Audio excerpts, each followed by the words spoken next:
আচ্ছা মিঠু, তোমার সাথে আমার এতদিনের রিলেশন, কিন্তু তুমি কি করো সেটা ঠিক জানতে পারলাম না। সময় হলে সবই জানতে পারবে।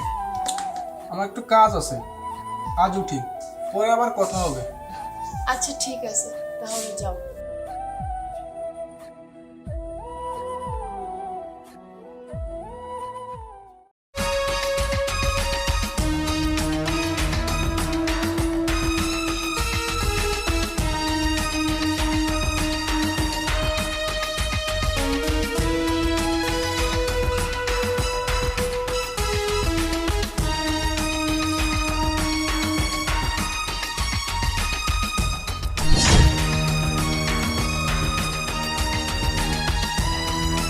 মিঠু,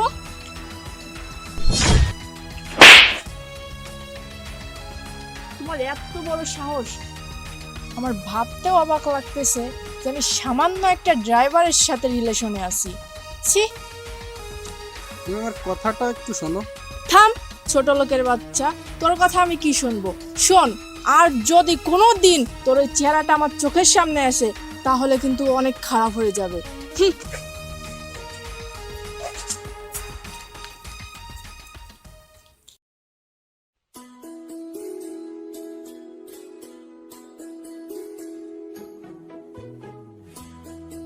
এই কি অবস্থা? মন খারাপ করে বসে আছে কেন? তোমাকে কখন বলছি আসতে, তুমি এখন আসতেছো কেন? আরে আসবো তো, রাস্তায় অনেক জ্যাম। আজ তোমাকে কেন যেন একটু অস্থির অস্থির মনে হচ্ছে। কোনো সমস্যা? না, ঠিক আছে।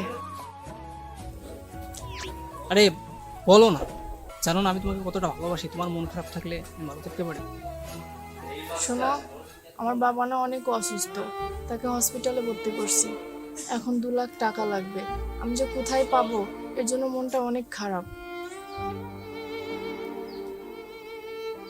এখন তো এত টাকা আমার কাছে নেই, তবে একটা উপায় আছে। আমার অফিসের স্যার অনেক ভালো মানুষ, তার কাছে গেলে নিশ্চয়ই কোনো একটা উপায় বের হয়ে যাবে। তাহলে তাই করো, তোমার বসের কাছে আমাকে নিয়ে চলো এখনই। এখন হয়তো স্যারকে পার্কে গেলে পাওয়া যাবে। চলো পার্কের দিকে যাই।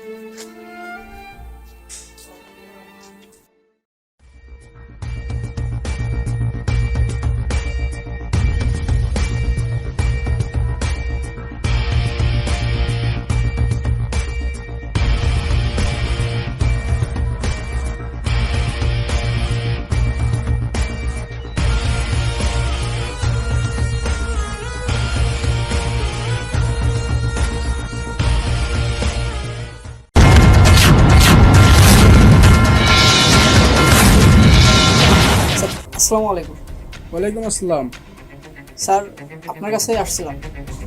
তো এই অসময়ে তুমি কি জন্য আসছো? স্যার, ও আমার গার্লফ্রেন্ড নীলা। তো ওর বাবা হচ্ছে অসুস্থ, অপারেশন করাতে 2 লক্ষ টাকা লাগবে। স্যার, আমার কাছে তো এই মুহূর্তে স্যার 2 লক্ষ টাকা নেই।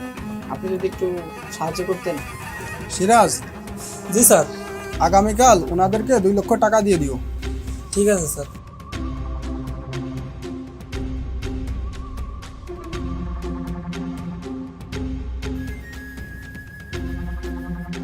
মিঠু, তুমি আমাকে ক্ষমা করে দাও।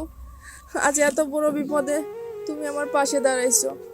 সেদিন না বুঝে আমি তোমাকে অনেক অপমান করেছি, আমাকে ক্ষমা করে দাও প্লিজ। আমি তোমাকে সেদিনই ক্ষমা করে দিছি, কারণ ক্ষমা করা মহৎ কাজ।